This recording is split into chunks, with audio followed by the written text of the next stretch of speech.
What's up, people? George Teague coming to you again. Traffic Jams with Teague. This one, I know a lot of y'all really want to hear me talk about politics, maybe my stance, what I think on it.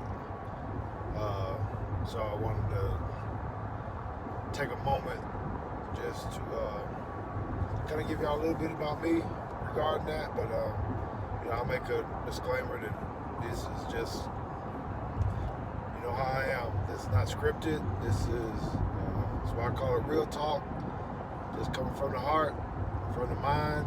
So you just have to bear with me as I go through this and talk through it. When I'm thinking about it, because anytime you talk about politics, it can get kind of sticky, and not that I really care about it in that sense of what people think about what I have to say regarding this, but just want you to know, I don't have a script. I don't have something I'm reading from.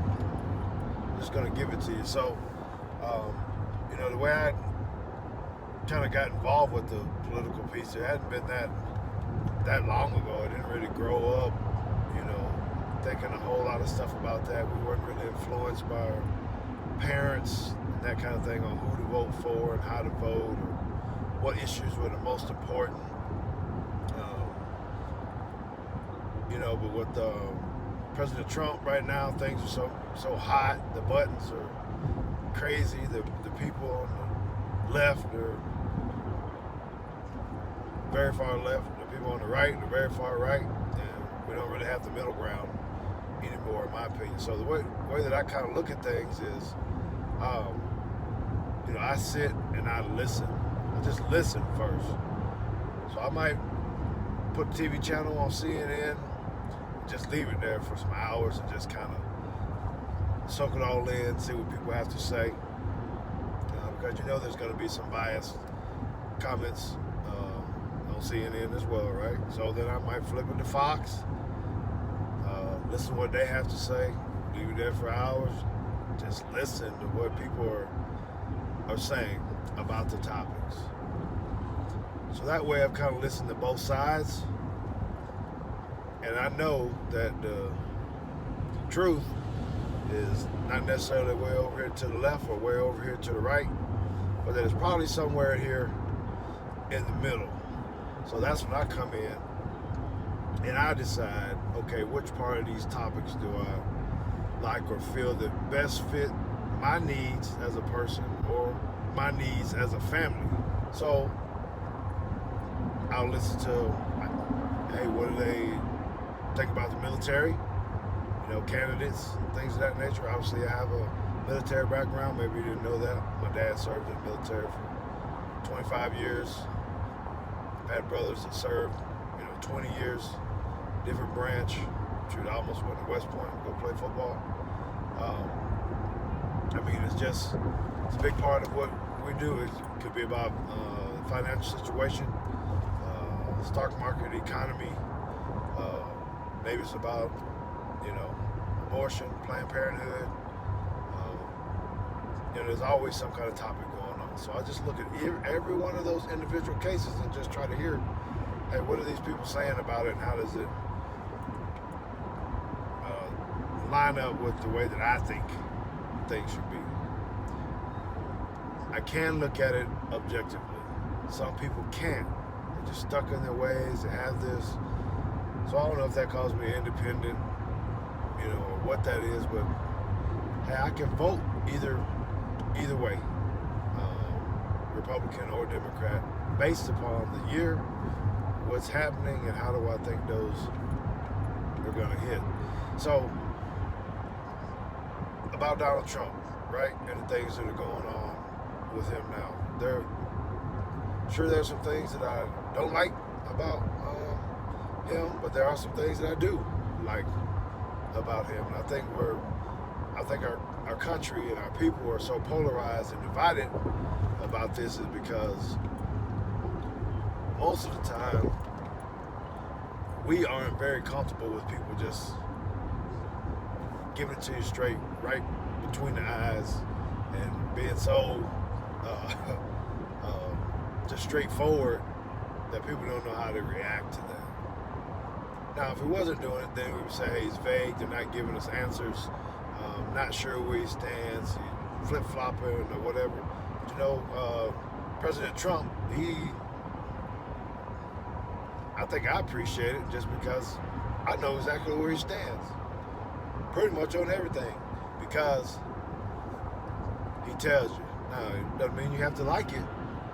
But I do appreciate the fact that I don't have to guess about it. There have been other presidents. We don't necessarily know. They kind of give you the political answer, the correct answer, to try to brush over everybody and keep everybody happy. I understand that president's words are volatile. They could create, things with the stock market. They have so much more to have to worry about because their words can influence our country, other countries.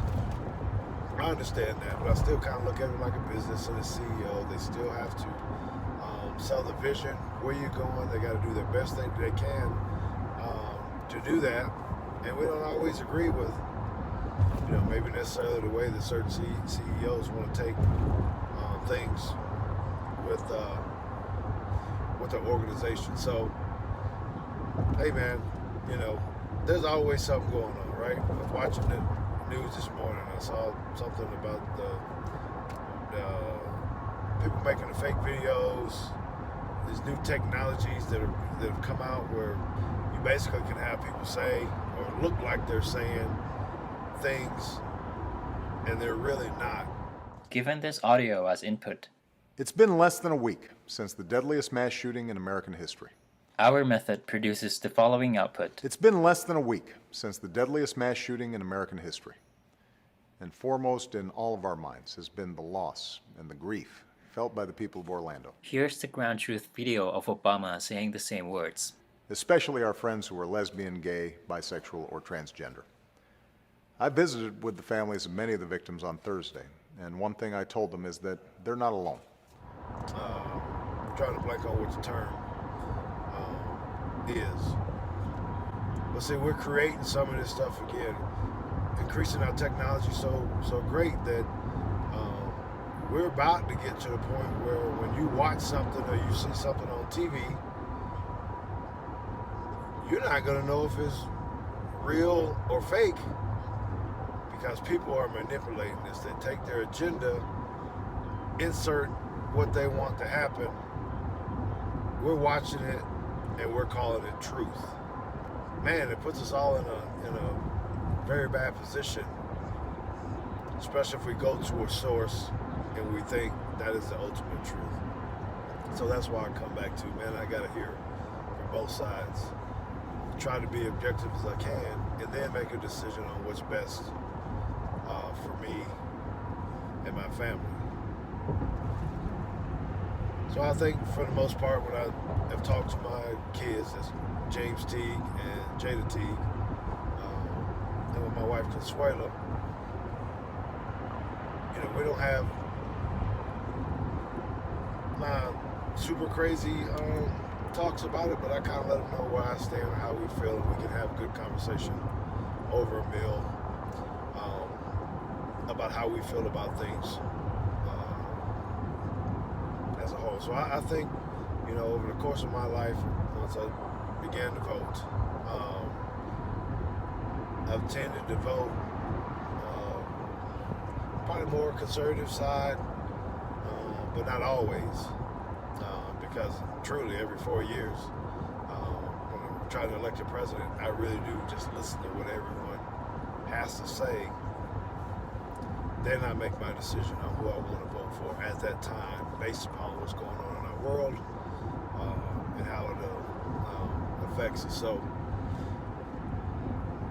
I guess, can you try to find middle ground if you're one way or the other with these? Can we all kind of work towards the middle where we can compromise and help each other? Our Congress isn't doing that, right? They're just stuck. They're drawing a line and saying, man, we're not doing this, or we got to do this, and there's no way to compromise We used to be able to be good at that with our country, but we're not now. So polarized. How do we find that common ground? I don't know. I guess the people that we elected, maybe we're trying to still figure out our identity as a country. Hey, do you want to go one direction or the other? All I know is there's a lot of tension. There's a lot of tension right now. How do we drive that together? Is that on the president? Is that on us? Is that our elected officials locally? Is that, who we elect as our governors? I don't know. We got to figure it out. I mean, there's millions of us here. And ultimately, we're deciding by the way that we vote. So let's have real conversations about it. I mean, we got to have real straightforward conversations about what are the things that matter the most to us as individuals, and then is there some way that we can come together when we don't agree with each other? Right now, people don't. There's no way to meet people in the middle, and that's not good because I think about the world of sports, and oftentimes we can find a way that we meet some kind of common ground where the philosophies, like I say, of our coaching staff, right? Ultimately, I get to make the decisions on what kind of offense we're going to run, what kind of special teams program we're going to have, what kind of defense we're going to run, how we're going to tackle all this stuff. And I am ultimately the one that makes that decision and can be very clear on it. But as a staff, right, we got to come together and talk about it and say what the positives and negatives are. Got to let my coaches give me some feedback, kind of trained. And I could be like some coaches who just, nope, it's my way or the highway. Or it could be,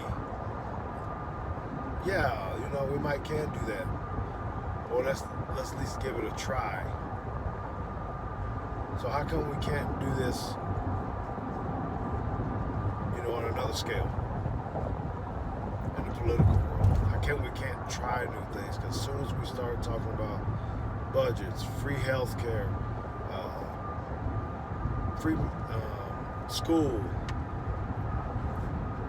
what are we going to do with abortion laws, this and that? We don't have the ability to be able to talk about it. As much as they want to say, politicians want to say, hey, come, let's bring to the table, let's meet, let's talk. They're not talking. They're not listening. I'm sorry. They are talking. They're not listening. They're not listening to each other. How many times have you had a conversation with somebody where they're not listening to you? Because you're just talking and they get defensive already. They've already shut down. That's exactly what they're doing. They're acting like little kids. Can't have real conversations. It's not healthy. It stresses people out. Stress people out around you. Then you got chaos in the streets or in your staff. So I know I ain't helped y'all a whole lot to kind of tell y'all where I'm at. Other than, man, it's case by cases for me. Case by case. I'm gonna listen to every one of these Democrats and what they have to say. I'm gonna listen to Donald Trump or whoever else has to come in, say what they gotta say on all the particular issues, and then I'm gonna make a decision what's based on me individually and what's gonna help my family the most. And that's it. Maybe that's too simple, but I'm a simple guy. I'm a simple guy. So you can take that for whatever it's worth. Just know that, man, I'm just trying to keep it real with you guys. I ain't stuck one way or the other. Just because I'm black don't mean I'm gonna vote Democrat. Just because I got some money in the bank don't mean I'm gonna vote Republican. It's about the issues. It's about the issues, the everyday issues that are most important to me here in this country and abroad. I don't know. Maybe you should give it a whirl. Give it a try. See if you can make it work. All right, man. I'm finna get out. I've been had y'all long enough. I appreciate everything that you do. Make sure you follow me. Twitter @Teague Football. Subscribe to this. Go ahead and leave me a message. Tell me what you guys want to hear. And I ain't afraid to talk about anything. All right? Y'all make it a great day. I'm going to talk to y'all soon.